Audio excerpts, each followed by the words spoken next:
दोस्तों, अगर आप 10वीं और 12वीं पास युवा हैं और सरकारी नौकरी पाना चाहते हैं तो हमारा आज का ये वीडियो सिर्फ आपके लिए है। हमारे इस आज के वीडियो में हम बात करेंगे कि कैसे 10वीं और 12वीं पास सरकारी नौकरी पा सकते हैं। इस वीडियो के माध्यम से हम आपको बताएंगे कि कैसे और किन विभागों में आपको मिल सकती है सरकारी नौकरी। तो चलिए शुरू करते हैं इंडिया पोस्ट के साथ। दोस्तों, इंडिया पोस्ट में समय समय पर ग्रामीण डाक सेवा के लिए अक्सर वैकेंसी निकलती रहती हैं, जिसके लिए मिनिमम क्वालिफिकेशन 10वीं पास मांगी जाती है। इस पोस्ट पर अप्लाई करने के लिए जरूरी है कि आपने मैथमेटिक्स और अंग्रेजी 10वीं में जरूर पढ़ी हो। इसके साथ ही आप जिस क्षेत्र के लिए अप्लाई कर रहे हैं आपको उस क्षेत्र की लोकल भाषा आती हो और साथ ही उस भाषा को आपने 10वीं तक पढ़ा हो। इसके अलावा आपके पास बेसिक कंप्यूटर ट्रेनिंग का सर्टिफिकेट भी होना चाहिए और आपको साइकिलिंग या फिर मोटरसाइकिलिंग या फिर स्कूटर चलाना आता हो। अब बात करते हैं आयु सीमा की। 18 से 40 साल इसकी आयु सीमा है। रिजर्व कैटेगरी कैंडिडेट्स को भारत के आयु सीमा अधिनियम एक्ट के नियम अनुसार कुछ प्रतिशत छूट भी दी जाती है। सैलरी की बात करें तो जहां तक कैटेगरी का सवाल है तो ग्रामीण डाक सेवकों को कैटेगरी के अनुसार सैलरी दी जाती है, जिसमें कि ब्रांच पोस्टमास्टर के लिए 14,500 minimum TRCA for 5 hours per level 2 in TRCA slab. Assistant branch postmaster डाक सेवक 12,000 minimum TRCA for 5 hours per level 2 in TRCA slab. Selection criteria की बात करें तो मेरिट के बेसिस पर इसमें सिलेक्शन किया जाता है। स्टाफ कार ड्राइवर, अगर आप कार चलाना जानते हैं तो आप इंडिया पोस्ट में नौकरी के लिए आवेदन कर सकते हैं। समय समय पर India post staff car driver की पोस्ट पर भर्ती निकालता रहता है, जिसके लिए मिनिमम क्वालिफिकेशन 10वीं पास मांगी जाती है। इसके अलावा कैंडिडेट्स के पास हैवी और light motor vehicle driving licence होना चाहिए। लाइसेंस होने के साथ साथ गाड़ी चलाने का 3 साल का अनुभव भी जरूरी है। एज लिमिट 18 से 27 साल। रिजर्व कैटेगरी कैंडिडेट्स को भारत के आयु सीमा अधिनियम एक्ट के नियम अनुसार कुछ प्रतिशत छूट भी दी जाती है। सैलरी की बात करें तो 19,900 से लेकर 63,200 रुपए तक level 2 in the pay matrix as per 7 CPC। इसका सिलेक्शन ड्राइविंग टेस्ट के जरिए होता है। वहीं 12वीं पास के लिए India post postal assistant, sorting assistant, multitasking staff, postal mail guard जैसे पोस्ट पर भर्तियां करता है। इन पोस्टों पर अप्लाई करने के लिए जरूरी होता है कि कैंडिडेट्स की लोकल लैंग्वेज पर पकड़ हो और साथ ही उसने बेसिक कंप्यूटर नॉलेज का सर्टिफिकेट कोर्स किया हो। इसके लिए आयु सीमा की बात करें तो पोस्टल असिस्टेंट और सॉर्टिंग असिस्टेंट और पोस्टमैन मेल गार्ड के लिए 18 से 27 साल के बीच आपकी उम्र होनी चाहिए। अगर मल्टीटास्किंग स्टाफ के लिए आप अप्लाई कर रहे हैं तो 18 से 25 साल की उम्र होनी चाहिए। वहीं इन पोस्टों पर अप्लाई करने के लिए सेंट्रल गवर्नमेंट एम्प्लॉय को आयु सीमा में कुछ प्रतिशत छूट दी जाती है, जो अधिकतम 35 या फिर 40 साल तक हो सकती है। इस संबंध में आप इंडिया पोस्ट के निकलने वाले नोटिफिकेशन से जानकारी ले सकते हैं।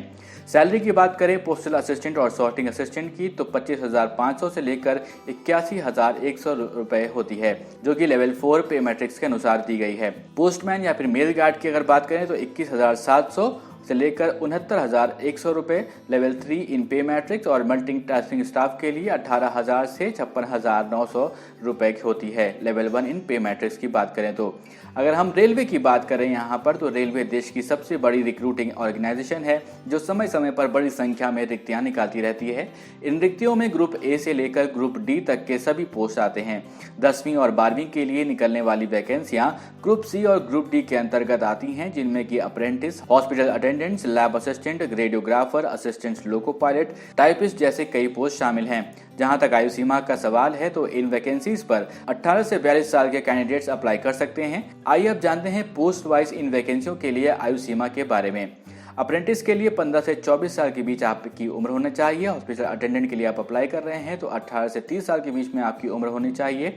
लैब असिस्टेंट के लिए 18 से 33 साल, रेडियोग्राफर के लिए 19 से 33 साल, असिस्टेंट लोको पायलट या फिर टाइपिस्ट के लिए आपकी उम्र 18 से 42 साल के बीच होनी चाहिए। अगर हम सैलरी की बात करें तो सैलरी में असिस्टेंट लोको पायलट के लिए 5,200 से लेकर 20,200 विद ग्रेड पे of ₹1,900 level 2 of 7th CPC। अगर टाइपिस्ट की बात करें तो 5,200 से लेकर 20,200 with grade pay 2,800 level 5 of 7th CPC। Hospital attendant की बात करें 18,000 रुपीज यानी कि 18,000 रुपए in level 1 plus DA and other allowance admissible. Lab assistant की बात करें तो 21,700 in level 3 plus DA and other allowances admissible. Radiographer की बात करें तो 35,400 in level 6 plus DA and other allowances admissible. Selection criteria CBT या फिर स्किल टेस्ट और इंटरव्यू के जरिए किया जाता है। इसके साथ ही SSC के साथ विभिन्न राज्यों से संबंधित स्टेट एसएससी अधीनस्थ सेवा आयोग द्वारा भी 10वीं और 12वीं पास युवाओं के लिए वैकेंसी घोषित किया जाता है। आइए जानते हैं इन पोस्ट के बारे में। वर्क सुपरवाइजर 10वीं या फिर 12वीं में हिंदी या फिर संस्कृत में से एक सब्जेक्ट के रूप में पढ़ा हो। इसके साथ ही ITI certificate of the building maintenance building constructor का ITI सर्टिफिकेट हो। ऑटो डीजल मैकेनिक की बात करें तो 10वीं या फिर 12वीं में हिंदी या फिर संस्कृत में से एक सब्जेक्ट के रूप में पढ़ा हो। इसके साथ ही मैकेनिक डीजल या फिर मैकेनिक मोटर व्हीकल ट्रेड का ITI सर्टिफिकेट हो। चार्जमैन की बात करें इलेक्ट्रिकल में तो 10वीं या फिर 12वीं में हिंदी या फिर संस्कृत में से एक सब्जेक्ट के रूप में पढ़ा हो। इसके साथ ही इलेक्ट्रीशियन ट्रेड में ITI सर्टिफिकेट हो।